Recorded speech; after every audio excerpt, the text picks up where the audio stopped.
Muito bem, meus queridos.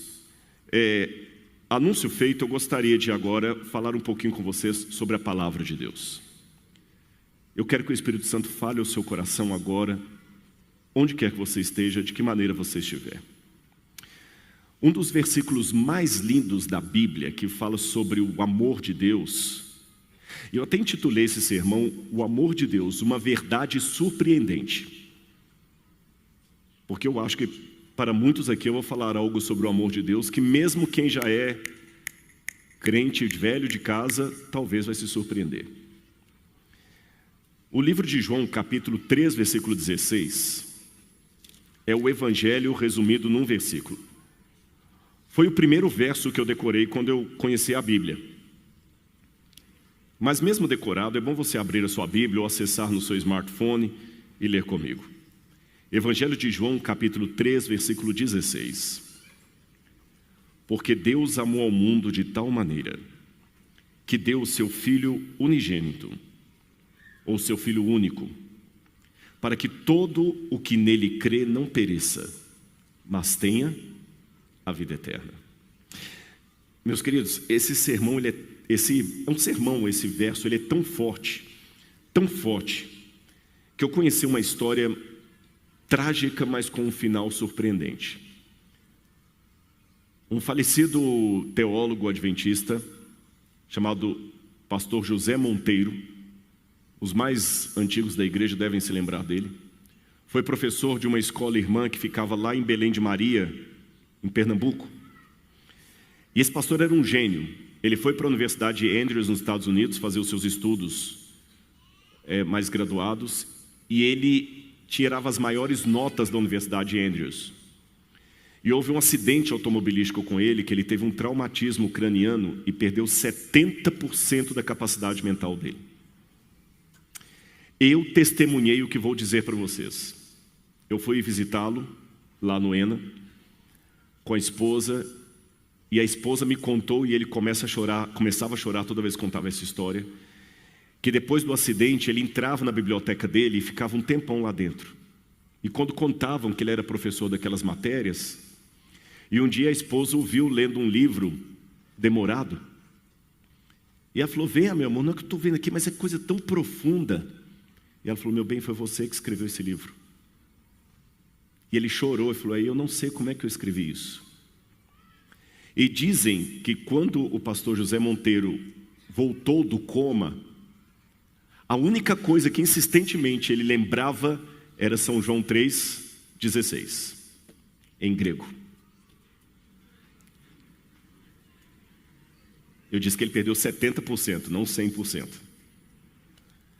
Ele hoje dorme no Senhor, está aguardando a ressurreição da volta de Jesus. Mas eu estou contando essa história para introduzir aqui, para vocês verem como é que João 3,16 é forte, é profundo. E eu quero explicar São João 3,16 para vocês hoje, mas eu vou surpreendê-los para dizer que em arqueologia, às vezes, a explicação contextual de uma passagem está bem longe de onde você imagina.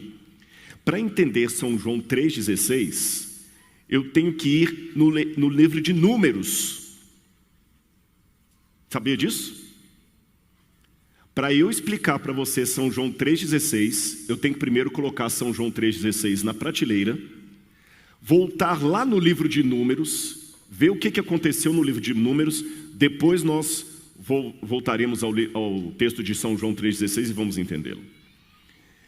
Números capítulo 21, versículos 4 a 9. Números capítulo 21, 4 a 9. Antes de ler o texto, deixe-me mostrar essas imagens que vocês estão... explicar essas imagens que vocês estão vendo aí. Você tem o primeiro que está à esquerda de vocês, é Asclépio ou Esculápio, o deus da medicina, de acordo com os gregos e romanos. E Esculápio, ele tinha um cajado, e ele fazia curas, segundo a mitologia grega. E um belo dia diz que uma serpente começou a enrolar no cajado de Esculápio e nunca mais foi embora, ficou morando no cajado. Então toda vez que ele chegava para curar uma pessoa, a serpente ficava enrolada ali. E foi a partir disto, segundo alguns, que o cajado de Hermes se tornou o símbolo da medicina. Que apenas para uma notinha de rodapé, não confunda com o caduceu de Hermes. Hermes era um outro deus da mitologia, o segundo no quadro ali, que era o mensageiro dos deuses, e ele tinha também um caduceu com duas serpentes entrelaçadas e umas asinhas assim. O terceiro objeto é um copo do rei Gudea, que viveu na época de Abraão. E ele também tinha serpentes ali como símbolo de cura. Eu não sei dizer para vocês de onde surgiu no passado essa ideia de vincular serpente com cura, para virar depois o símbolo da medicina.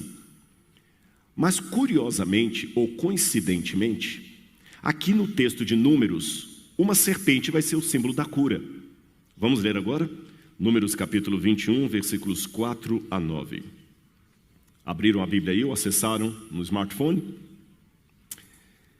Então os israelitas partiram do monte Or, pelo caminho do Mar Vermelho, para rodear a terra de Edom.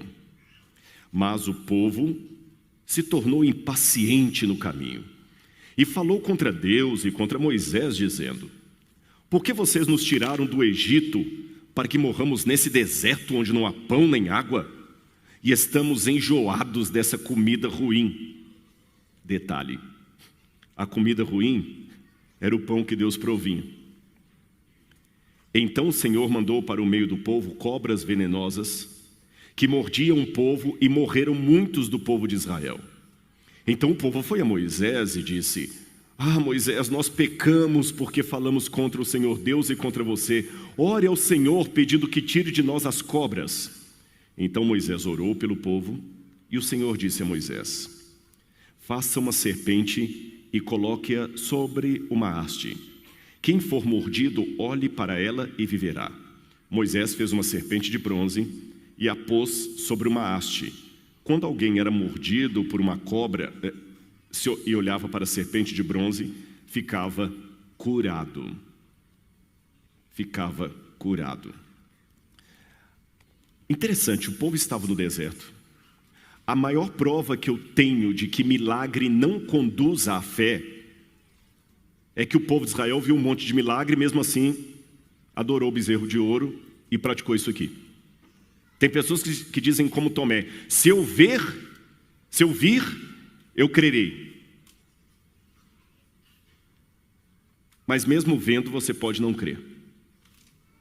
Aí eu faço uma pergunta: por que tanta insistência no mal? Por que que o Egito atraía tanto aquele povo? No Egito eles eram escravos. Era a chibata do faraó. Era o chicote dos egípcios. Por que que eles tinham tanta saudade do Egito? E você vai entender o que isso tem a ver com João 3,16. Por que que o Egito atrai tanto? Por que que a idolatria, o bezerro de ouro? E eu quero falar aqui, aproveitando que nós temos alunos do curso de psicologia, eu vou falar sobre a psicologia da idolatria e o preço da aceitação a qualquer custo. Eu vou explicar isso aqui para vocês. Tem um livro de Luciana Santana de Menezes que eu li, muito interessante, Pânico, Efeito do Desamparo na Contemporaneidade. É um livro que ela escreveu sobre Freud, especialmente a obra de Freud, O Mal-Estar na Civilização. Os irmãos talvez vão se surpreender, mas eu leio muitos autores ateus e céticos. Primeiro, porque eu preciso saber o que eles dizem, até para saber porque eu discordo deles. Segundo, porque eu descubro às vezes em autores ateus e céticos o mesmo argumento que eu preciso para convencê-lo que Deus existe. E eu vou dar um exemplo com Freud. Freud era ateu, mas Freud dizia que nós temos uma carência de um pai superior. Isso. Então, quando eu digo para um ateu que você está carente, eu não preciso nem abrir a Bíblia no primeiro momento da conversa. Basta citar Freud, o pai da psicanálise. E apesar das minhas discordâncias com Freud, eu não vou fechar os olhos para a genialidade dele, o insight dele sobre o inconsciente, maravilhoso. E Freud dizia, e aí a Luciana Santana faz esse apanhado, que nós hoje temos um efeito de pânico que é resultado da sensação de desamparo. E esse pânico aqui, ela explica com base no livro de Freud, não é o pânico de síndrome do pânico, é um pânico generalizado, não um pânico diagnosticado. E por que esse pânico? Porque nós nos sentimos desamparados. Aí na tentativa de proteção contra o desamparo, olha o que o livro diz. Na tentativa de proteção contra o desamparo, o sujeito pode fazer uso de modalidades subjetivas que privilegiam o masoquismo. O que é masoquismo? Prazer no sofrimento. O pânico seria o efeito do desamparo na contemporaneidade, uma forma de padecimento em que está em jogo o masoquismo como figura de servidão. Aí eu comecei a entender a psicologia da idolatria de Israel. Eles, por não terem uma relação efetiva com Deus, se sentiam desamparados. Porque coloca uma coisa na sua cabeça e nunca se esqueça disso. Você pode negar, você pode cuspir, você pode argumentar, mas existe um vazio com forma de Deus no seu coração. E quando você não preenche esse vazio com forma de Deus, o seu desespero vai ser de preencher esse vazio com o ídolo. Mas como o ídolo não é suficiente, você se sente desamparado. E por se sentir desamparado, você começa inconscientemente, olha o Freud aí, a ser um servidor do masoquismo e um escravo do seu ídolo. É por isso que eu vejo hoje, eu estou falando para uma comunidade de jovens universitários, porque que muitos de vocês trocam Jesus, às vezes por uma figura midiática que não sabe nem que você existe. E que não está nem aí por você. Outro problema da idolatria, da psicologia da idolatria, é que nós fomos projetados para adorar, não tem como. Há algumas necessidades biológicas que são essenciais para o ser humano. Precisamos de amor, de afeto, respiração, alimento, convivência e adoração. E quando nós não adoramos a Deus, aí a gente vai correr para o ídolo. E olha, com todo respeito a quem é cético, para quem não acredita, ou mesmo aquele ateu anônimo que está aqui. O que é o ateu anônimo? Aquele que diz que Deus existe, mas vive como se ele não existisse. Chesterton dizia que quando o homem deixa de adorar a Deus, ele não adora nada, ele adora qualquer coisa. Ele adora qualquer coisa. E eu sei que a foto ali, alguém deve estar pensando assim, Rodrigo, mas você está sendo incoerente, porque às vezes chega alguém que cumprimenta você, porque conhece você da TV, e você aceita tirar uma foto com a pessoa, sim. Mas deixa eu explicar para você, a diferença entre veneno e remédio é uma questão de dosagem. Uma vez o Freud estava explicando em sala de aula para os alunos, lá em Viena, que o charuto, e depois ele conseguiu sair antes dos nazistas tomarem tudo ali, o charuto era uma reminiscência do seio materno.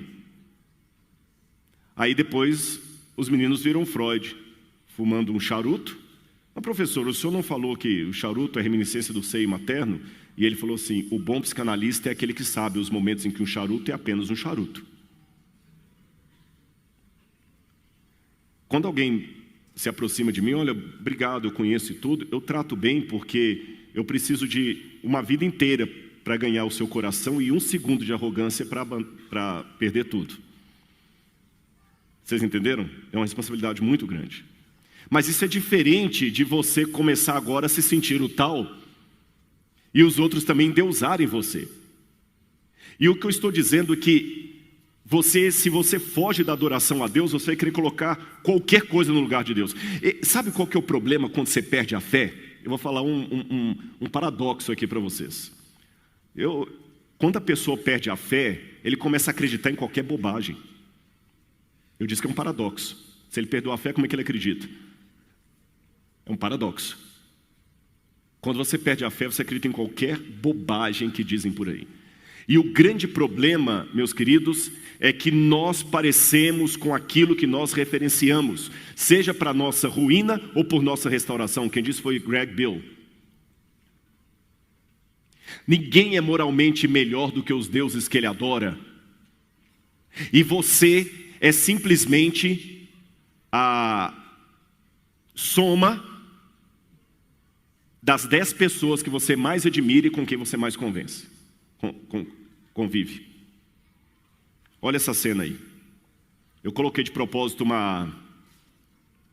um espelho na face da menina, mas eu sei que é uma cena forte para mostrar isso numa igreja. Mas como eu estou pregando aqui história e não lenda, olha lá. Essa menina deve ter uns 8 anos de idade. Se tiver 10 é muito. Olha como ela está se vestindo. Ela não está desmaiada ali não, ela está fazendo pose para alguém fotografar. Abra a Bíblia comigo em Salmo 115, 4 a 8. Salmo 115, 4 a 8.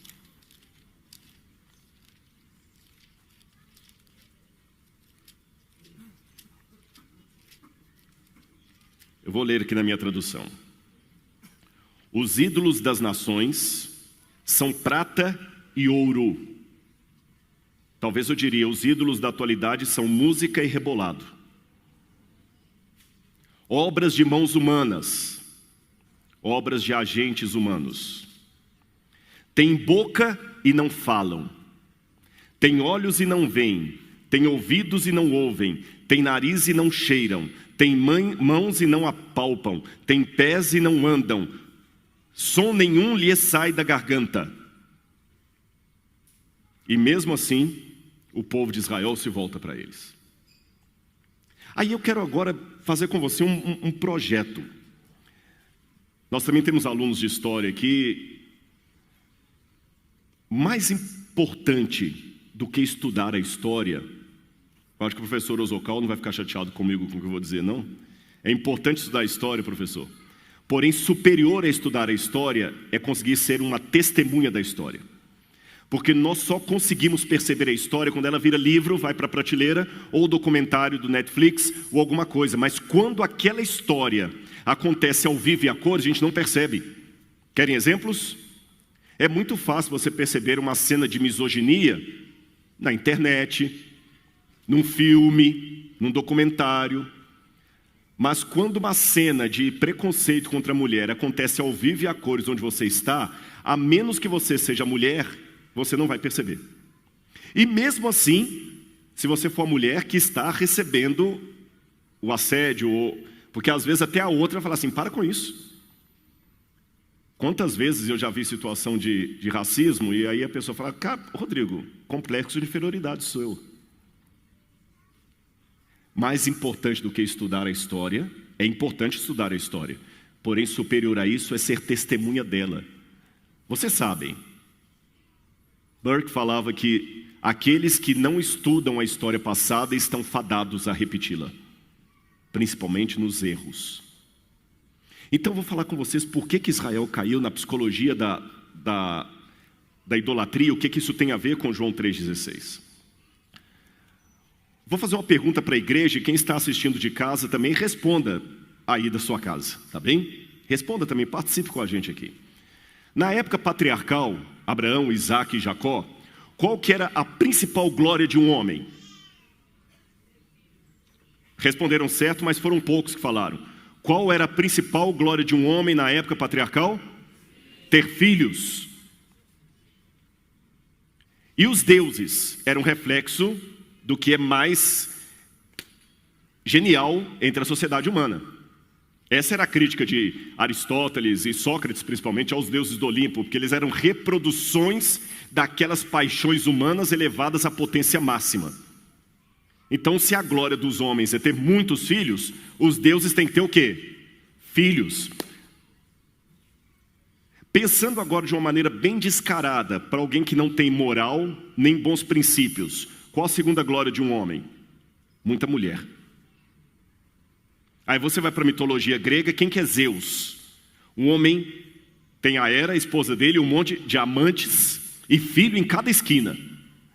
Você vai para os cananitas, você tinha El, que tinha Áxera, e tinha Baal, que era filho dele.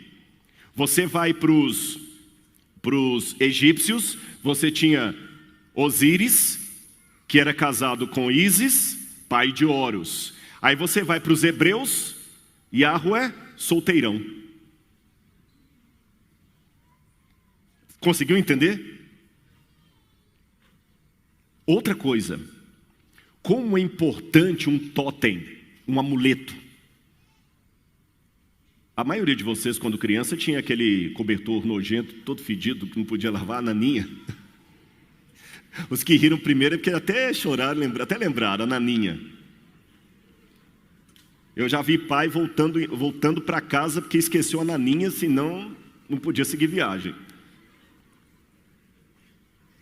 Desde criança a gente quer alguma coisa para segurar. Eu não acredito em vampiro não, mas parece que aquele negócio de segurar o crucifixo aqui, né? E os povos pagãos davam esta naninha, porque o ídolo, ele pode ser visto. Você ajoelha diante da imagem ali do ídolo, e ele tem olhos ali, você está conversando com a imagem, e às vezes você conversa com o espelho também, e qual o problema? Aí o Senhor Deus de Israel fala, não, vocês não vão fazer imagem minha. Parece chupar bala com a casca. Tá, Senhor, então deixa eu falar pelo menos o seu nome. E na cultura egípcia, pronunciar o nome da divindade era uma forma de ter poder sobre a divindade. Aí o que o Deus de Israel fala? Não tomarás o nome do Senhor teu Deus em vão. Poxa, que chato. Que Deus é esse? Eu não posso ver o rosto dele, não posso falar o nome dele, não posso fazer a imagem dele, solteirão, não pega mulher, não tem filho. O de fora é melhor. Era mais gostoso ser filisteu. E para piorar a história, vou falar um pouquinho de arqueologia para vocês. Vocês vão ver em breve essas peças no museu. Aqui no museu nós temos duas vasilhas de fazer cerveja. Fica tranquilo, professor Martin, a gente não está fazendo cerveja não.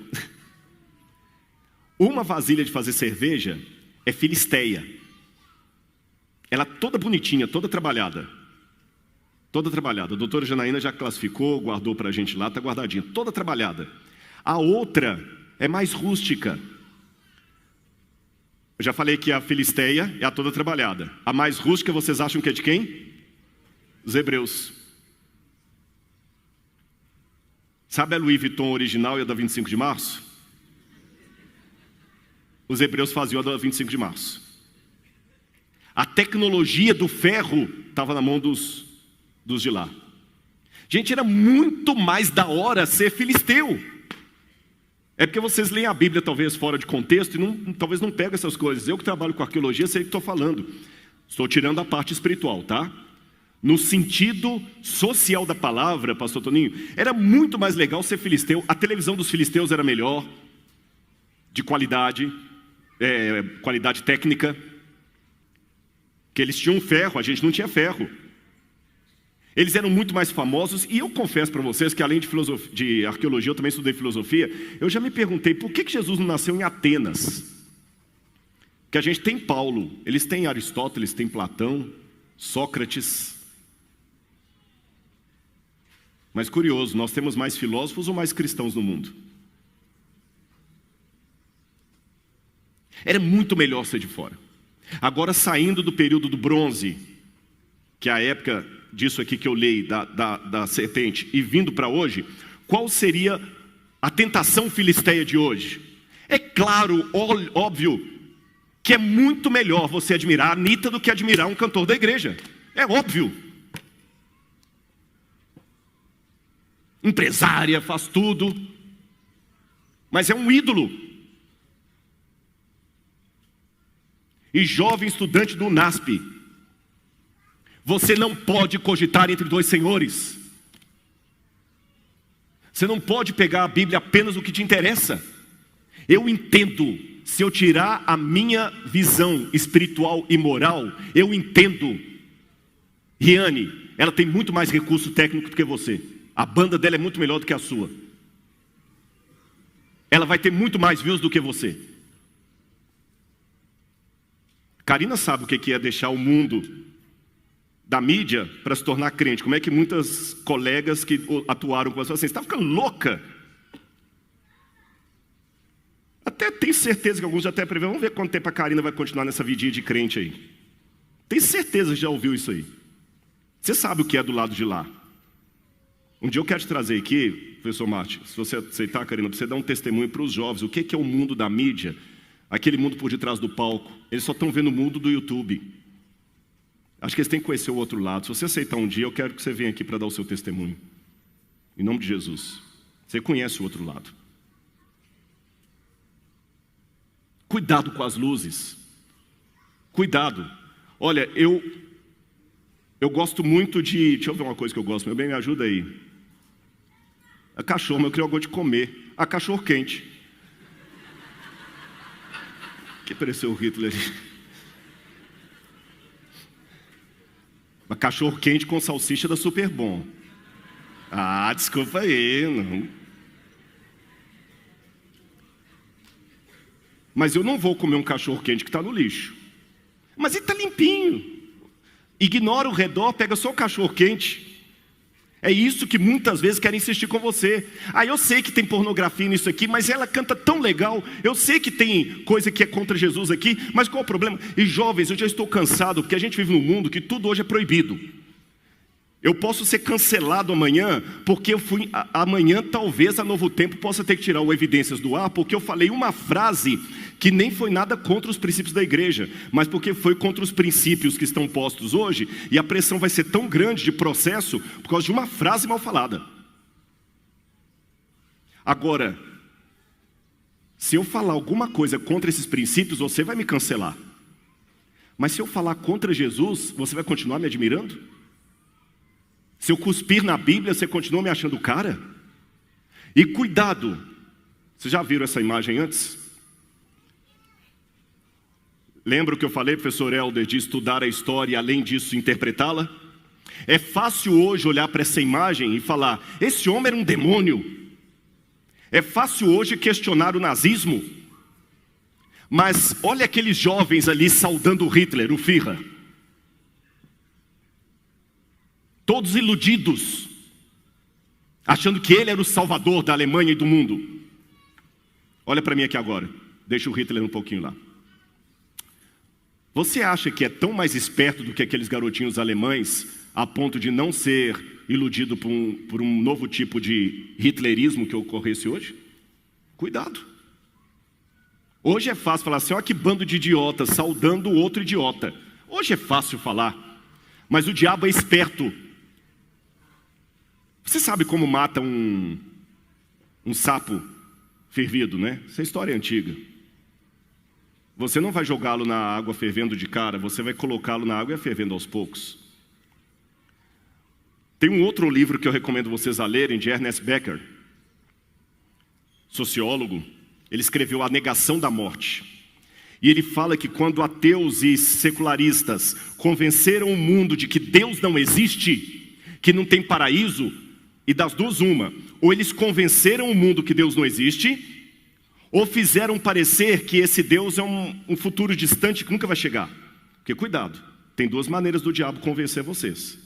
Ele pode querer convencer você que Deus não existe, ou ele pode convencer você que Deus é igual academia. Semana que vem eu começo.